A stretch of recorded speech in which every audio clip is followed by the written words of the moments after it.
Hey Ridge kids, I hope you guys are doing well. We have a new theme this month, and it is called Puzzled, which makes me think about putting puzzles together.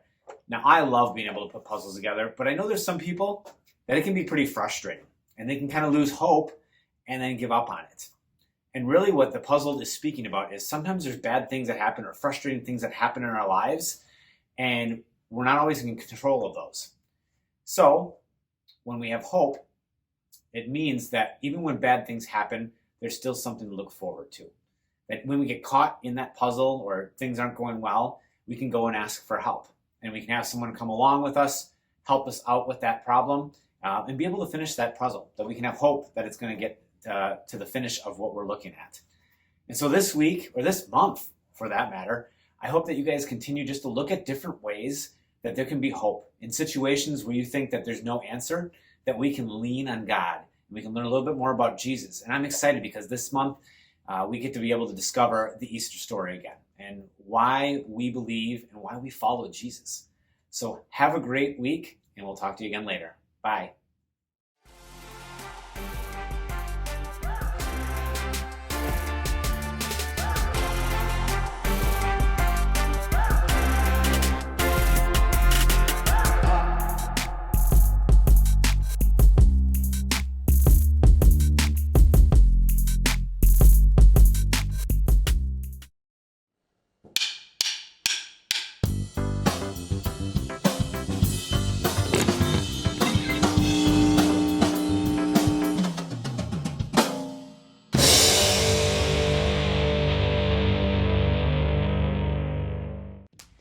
What do you focus on when you're putting together a puzzle? Maybe you look for the edge pieces so you can mark the boundaries of the picture. Maybe you grab one piece at a time and try over and over to match it up so that it makes sense. Maybe you get stuck on that missing piece and can't move on until you fix it. Maybe you avoid that one section you know is going to be super hard. Or maybe you lose patience because it's taking so long to see the big picture. You see where I'm going with this, don't you? Sometimes our lives can feel like one big confusing puzzle. You've got one piece here and another over here, and they don't make sense. Like, how could they even be a part of the same picture? You've got big, frustrating gaps, and you just can't see where it's all going. But that's where hope comes in. Even when we don't see how it all fits together, God does. In fact, God has promised that He is working all things together for good for those who love Him. Every single thing in your life has a place. Even that really weird piece fits somewhere. Yes. And even if your life feels like this right now, in the end, God will make everything right. We'll see how even the most confusing pieces fit together to form something amazing and beautiful. And because we know that God can see the big picture and is always at work, we know hope is alive. And when we choose hope, even in the darkest moments, others can see God at work. That's why hope is an amazing way to worship God with your life. Because worship is about more than just singing loud. It's all about living loud.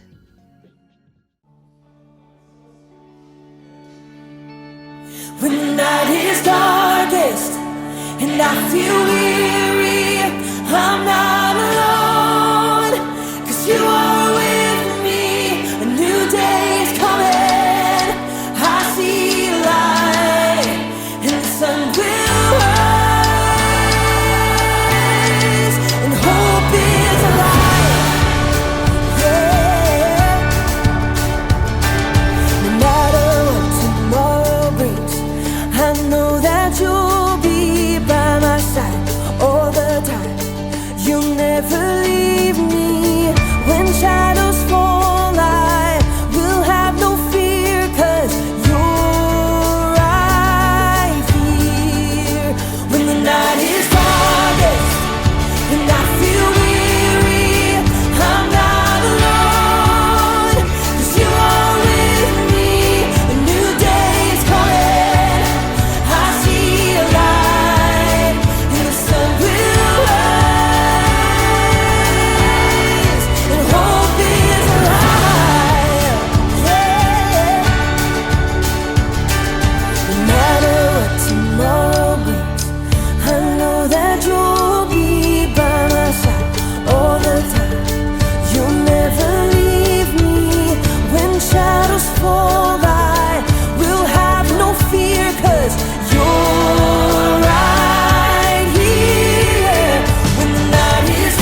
are a light that makes a way. When I am lost, you love with everything you have. No matter the cost, you are my hope, and I will trust you with all my life. When the night is darkest and I feel weary, I'm not alone, 'cause you are with me. A new day is coming, I see a light. When the night is darkest and I feel weary, I'm not alone, 'cause you are with me. A new day is coming, I see a light, and the sun will rise, and hope is alive. Yeah, hope is alive.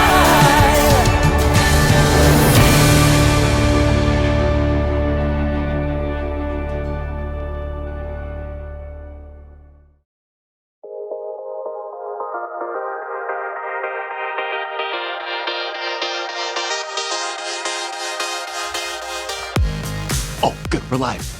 Hey everyone, my name is Jacob. Hey, question for you. Who likes puzzles? Ooh, I know I do. I like all kinds of puzzles. Jigsaw puzzles and Sudoku puzzles, crossword puzzles. Oh, those little pieces of metal that get all stuck together and you have to spend hours twisting them apart.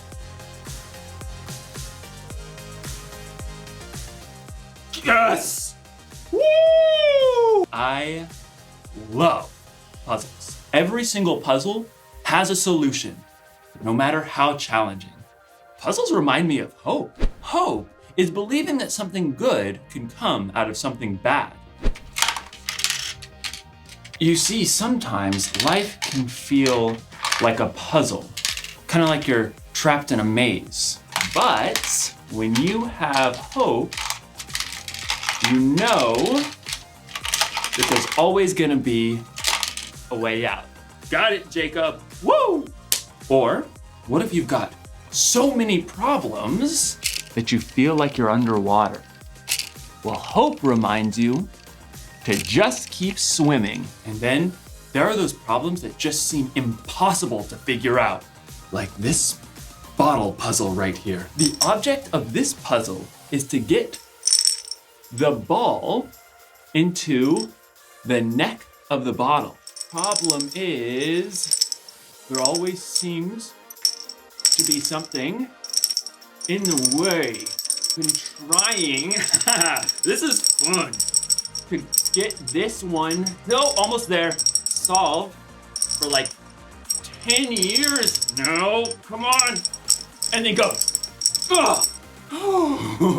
Maybe this one is impossible.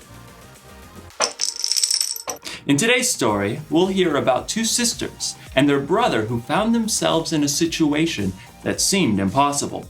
So, they called on Jesus, who didn't do what they expected. I bet this bottle wouldn't expect if I got a hammer right now.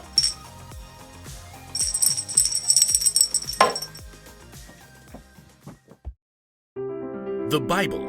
It's 66 books of history, stories, letters, and poetry that fit together to form God's one big story. The epic adventure of how He created us and loves us so much that He made a way to rescue us. As we travel through the Bible, from Genesis to Revelation, we discover people who met God and found their lives changed forever. Now, for an amazing story, inspired by the book of John, chapter 11, verses 1 through 45. Though Jesus had no home of his own when he began to travel and teach, there were a few places that he frequently stayed at. One was the home of Mary, Martha, and Lazarus. Come in! We want to hear everything. Stay as long as you like. Mary, Martha, and Lazarus lived in the town of Bethany, just outside of Jerusalem. But the last time that Jesus had been in Jerusalem, it didn't end so well with the religious leaders. My sheep listen to my voice. My Father who has given them to me is greater than anyone. I and the Father are one. He just claimed to be God. What an evil thing to say. The leaders actually picked up stones, threatening to kill Jesus. Jesus knew this was not the time to confront them, so he and his friends left and crossed over the Jordan River. While they were gone, Lazarus became very sick. I just need to lie down. Oh, he's burning up. We need cool water. I'll sit with him tonight. But Lazarus didn't get better. He became more and more feverish and restless. So hot. Mary and Martha became so worried about their brother that they sent a messenger after Jesus. After a long journey, the messenger finally reached Jesus and his friends. Martha and Mary say, "Lord, the one you love is sick." Jesus turned to his friends. This sickness will not end in death. No, it is for God's glory. God's Son will receive glory because of it. Perhaps Jesus' friends thought he would just heal Lazarus from a distance, but 2 days later, Jesus told his friends, Lazarus is dead. Wait, what? For your benefit, I am glad I was not there. Now you will believe. But let us go to him. Even though the religious leaders had tried to kill Jesus in Jerusalem, he chose to return for the sake of his friend. When Jesus and his friends at last neared Bethany, they were quickly spotted by the men and women who had come to comfort Lazarus' sisters. Martha, Mary, Jesus is here. If only he had come earlier. I have got some things to say to him. Martha leapt up and ran to meet Jesus outside the village. Lord, I wish you had been here. Then my brother would not have died. But I know that even now, God will give you anything you ask for. Your brother will rise again. I know, when people are raised from the dead on the last day. Martha, I am the resurrection and the life. Anyone who believes in me will live, even if they die. And whoever lives by believing in me will never die. Do you believe this? Yes, I believe you are the Messiah, the Son of God who is supposed to come. Jesus nodded and looked past her. Where is Mary? Martha raced back to get her sister. The teacher is here. He's asking for you. Mary couldn't stop her tears, but she got up and hurried to meet Jesus, followed by her family and friends. When she reached him, she fell at his feet. Lord, I wish you had been here. Then my brother would not have died. Jesus saw her tears and the deep grief of the others around her, and his own spirit became very sad. Where have you put him? Come and see, Lord. As Jesus followed the crowd, his deep sadness overflowed into tears, and everyone noticed. See how much he loved Lazarus? Maybe. I mean, he made a blind man see. Couldn't he have showed up sooner and kept Lazarus from dying? Soon, the group reached the cave where Lazarus' body had been laid. A large rock blocked the entrance. Take away the stone. But Lord, he's been in there 4 days. By now, there's a bad smell. Didn't I tell you that if you believe, you will see God's glory? Martha swallowed hard and nodded to several of the men standing nearby. Go ahead. The men braced themselves and shoved hard against the stone. The wide mouth of the cave gaped open. Jesus stood in front of it and then looked up to heaven. Father, I thank you for hearing me. I know that you always hear me. But I said this for the benefit of the people standing here. I said it so they will believe that you sent me. Then Jesus bent down and called loudly into the tomb. Lazarus, come out. For a moment, they heard nothing. And then, impossibly, they heard rustling. Lazarus stumbled out of the cave. Lazarus!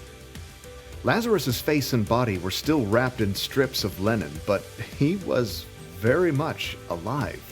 Take off the burial clothes and let him go. Swiftly, Lazarus's friends and family unwrapped the strips of linen. Where am I? Jesus? Mary and Martha hugged their brother, laughing and crying. You're alive! You died. Jesus brought you back to life. Many of the people who had come to comfort Mary and Martha saw the incredible thing that Jesus has done, and so they believed in him.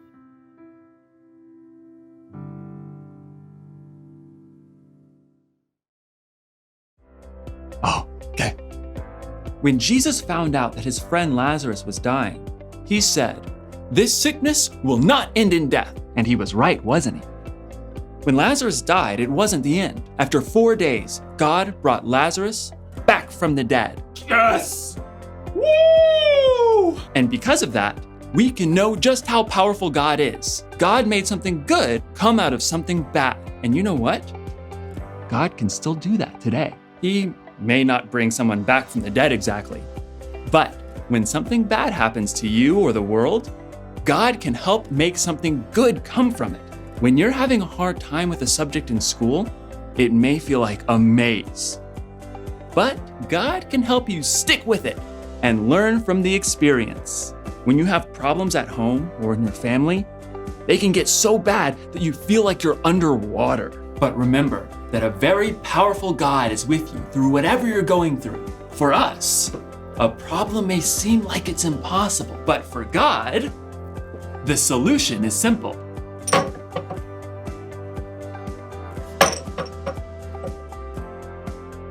Got it. Here's the one thing to remember today. Whatever happens, remember how powerful God is. Whatever happens, God is so powerful, he can make good come from bad. You may not see or understand how God is working, but you've seen how God has worked in the past. So you know you can trust God no matter what. I guess I'll have to move on to a different puzzle now that I've solved this one. Oh my goodness! No, I can do it again. No, just wait. Now that I've solved this one. Hold on. Solved this one. Okay. You saw me do it now. You saw Jacob do it. Jake, come on, Jacob. Come on. Just, where's that hammer?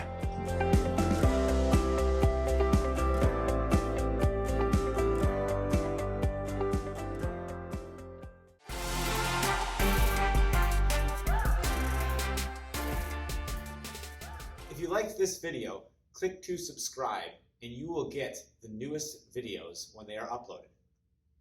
Did you catch the Easter egg in our intro video? If you did, email us at richkids@theridgecc.com. Have a great week. Bye.